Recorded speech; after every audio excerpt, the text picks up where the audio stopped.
don't punish my kids. It's a lesson. I need you to learn something from this so that you understand why it went the way it went. Not just punish you, take your stuff away. You did this wrong. You're horrible. And do as a put down. I need to build you up so that when you get stuck in a situation when you're an adult, you can remember those moments and come back with something that's going to move you forward and not put you back down. You're watching the Spotlight Network, starring Hollywood's newsman, Logan Crawford. They now believe a single member. He works with TV and film legends.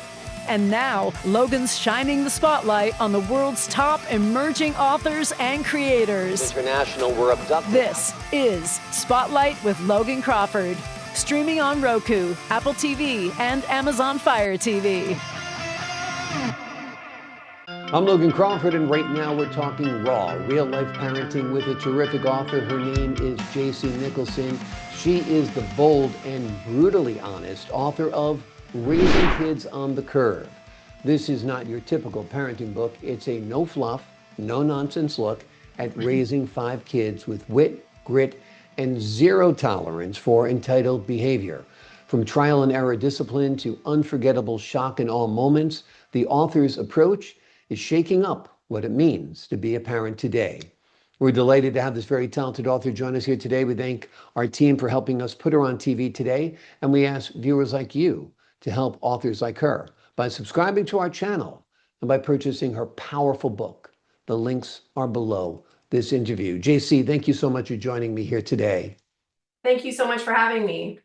It's my pleasure. This is a great book. It's needed by so many parents because so many parents don't know what to do. As people often say, there's no instruction manual for children. Well, now there kind of is. It's called Raising Kids on the Curve.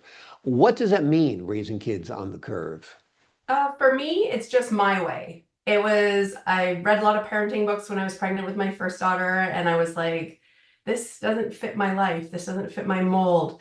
My mom was so easygoing. There was really no rules. My stepmom was like all rules.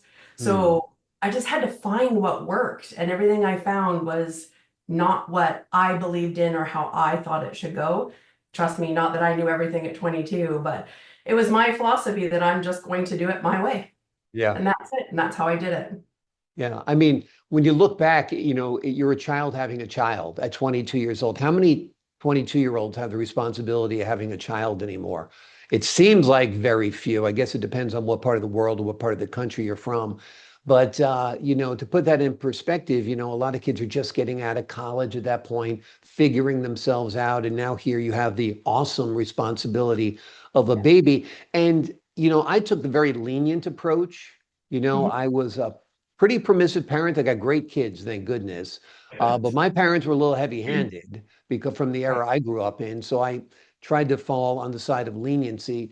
Where should we fall? You know, how much is too much? How much is too little? How much is too strict? How much is too lenient? In your opinion, what's your way? I think it's per child. Every child is different. They don't come with a manual, like you said. I have my oldest daughter, easiest going child ever. My oldest son gave me a run for my money. So, and I did the same kind of things, but they weren't working. So I think you need to figure out where those boundaries are and what they are and kind of tweak them per kid. We're not a mold. We're not all Stepford wives. We're not all the same. Everybody's different. So you need to do that with your kids, I think. And that's where people fall. Well, this worked with my last kid. Why won't it work with this one? Well, they're not the same kid. Exactly. They're not the same gender. They're not the same hair color. They're not the same eye color. Like there's so many differences. And boys and girls, trust me, 2 totally different animals to raise. That was for sure. Yeah. I heard a great line one time, and it always stuck with me, that there's a difference between a well-disciplined child and a well-punished child. That discipline is good, punishment is bad. What are your thoughts on that? Oh, I agree. I don't punish my kids. It's a lesson. I need you to learn something from this so that you understand why it went the way it went. Not just punish you, take your stuff away. You did this wrong. You're horrible. And do as a put down. I need to build you up so that when you get stuck in a situation when you're an adult, you can remember those moments and come back with something that's going to move you forward and not put you back down, or you're going to not put somebody else down in the process to get there. One of the tough times parents have is being on the same page with each other. You Yeah. know, you often have the good parent, the bad parent, and it turns out to be some kind of comical version of good cop, bad cop. You know, let's ask dad because mom won't let us do it, that kind of stuff. Talk to us a little bit about the importance, I presume, of having a united front, which can be really, really difficult when the parents are divorced because Yes. each parent's trying to prove, no, I'm the better parent. No, I'm the better parent. I'll give you Yeah. more stuff. What are your thoughts on that? I was very fortunate. Well, sort of. My daughter's dad wasn't really a parent, so it was just my way or the highway. And then I got married, and it was still my way or the highway. So, I mean, he's a great guy. We're still best friends to this day. Right. We are amazing parents together. But we just kind of went with what worked, and we didn't argue in front of the kids about it. If we didn't agree, that was the key to it, is that we would go and talk about it after and be like, hey, I didn't really think that was the right way to do this, or that wasn't so great. So let's figure out a better way to be able to do this so that we weren't that combative, so they couldn't pin us against each other. So we kind of built that up really good. And we still, our kids are in their 20s. We still have that relationship. When they do something stupid, he'll text me, hey, can you believe this? Or call, like, we still have that united front. But we did a little bit of that good cop, bad cop at times too. Anytime my kids got in trouble at school, they'd be like, we're going to call your dad. And my boys were like, you're calling you my mom on this one. Right? Because Yeah. if it was something they needed somebody to stand up for them for, I was the one that was coming in mama bear. So Right, right. Do you think it's important to defer maybe to one parent when it comes to this stuff? Because it's kind of hard to have two people disagree or to have two people agree. It's easy to have them disagree, that's for sure. yes. To get two people to agree on something is tough. So sometimes, you know, I think I learned this later in life that deferring to your wife isn't a bad thing in Mhm. circumstances like this, right? No, absolutely. I just never did the just you wait till your father gets home. I never did that. That was never a game, or Right. he never did that. So we didn't make that other parent a fear. We just were like, we're going to discuss this when we get as a family tonight at dinner, and we're going to stop this conversation until that point.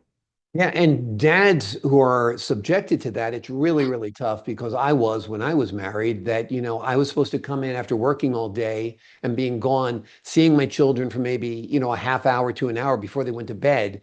And now I'm supposed to discipline them, Yeah. you know, so that's my only interaction today, that I'm going to come home and punish them for, you Yeah. know, drawing on a wall with a crayon, you Yeah. know. So Absolutely. like I said, I was a lenient parent. They didn't get punished very much at all, but they're great kids. And the Good. kids, fortunately, for the most part, do turn out to be fine, despite all the mistakes that we do Yeah. make as we grow up Absolutely. simultaneously with them. What do you say to those who think your methods are extreme or irreverent? And what would make people even think that your methods are extreme or irreverent?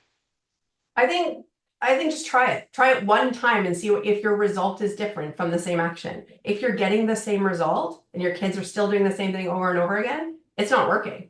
So try something different. I don't mean go and duct tape your child to a fence and throw sticks at them. I don't mean being that crazy, Right. but try something that they're not ready for, that they're not Yeah. expecting. Oh, my parents are going to take my phone away. Me, I'm like, no, you're going to keep your phone. Oh, why do I get to keep my phone? Why would I take your phone away? And then my kids will put their phone down now. Be like, okay. So try something different. Step out of the box. Scare them a little bit with not sure, right? Yeah. You never know. Exactly, exactly. So what would be I know it's probably hard for you to give me a sample um, lesson to teach your children, like, but let's say you have a 9-year-old who is chronically late getting ready in the morning for school and might miss the bus to school or something. You know, what would you, as an expert parent, uh, how would you handle that situation? Well, I think I had that. My kids used to try and miss the bus all the time. And I think sometimes it's an intentional move so Yeah. that, right? So what we did is we kind of cheated and lied, and we went and changed all the clocks in the house and actually moved them 45 minutes earlier. So when they That's thought they funny. were already running late, we actually had time until they realized they could get up at that time. It didn't make them more tired. It didn't do all those things. And we also have a no snooze rule. We did like no snooze buttons. We need Mhm. to like get up. Like that's our, Yeah, I mean, does it work every time? No, no, I hit the snooze button this morning. I was like, I no, know. not yet.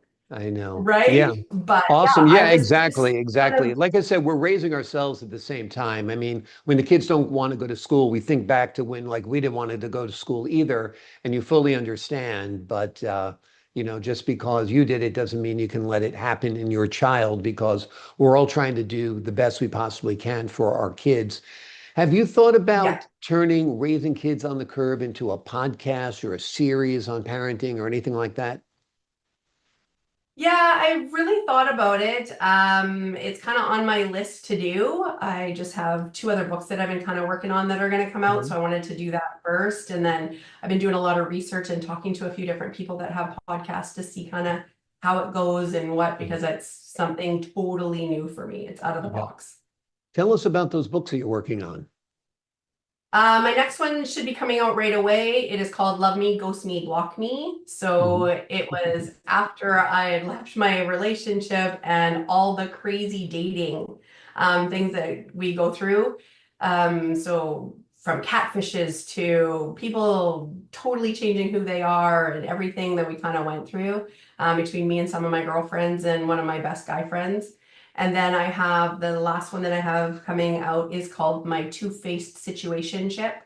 So the father that I have with my twins wasn't the greatest of relationships. So it was being able to survive that and still come out on top and be able to bounce back from all of the things that, you get put downs and all that, and being able to come back and rise back up and be like, no, basically, screw you. Look at me. Here I am, stronger than ever. And I'm going to do all these things. I am smart enough. I am all these things. So it's about that. Wonderful. Well, they sound very timely, very topical. The first one is called Love Me, Ghost Me, Block Me. Yeah. Yeah, I like that. I can almost sing it. Love me, ghost me, block me. You know, It's uh, a good I've song. never been on a dating app, but my kids have, and they hate it. I mean, that's their worst fear about being single is that they'll be out there again and on a dating app because there's so much garbage involved and that people Oh, don't actually, represent themselves in an honest light, right? 100%. It was crazy. Don't get me wrong, it did work out in the end. I did find an amazing guy and I have a great husband. He's lovely. That's So, great. As long as there's a happy ending. Well, that's terrific. Well, this book is a great book, and it is of great importance to anybody who's a parent or even a grandparent, because grandparents mm, sometimes stand by while their kids are not doing a great job raising those yeah, grandkids. The name of this book is Raising Kids on the Curve. It is a wildly honest and often hilarious guide for parents who are done with outdated advice and ready to do things their way. JC, thank you so much for joining me here.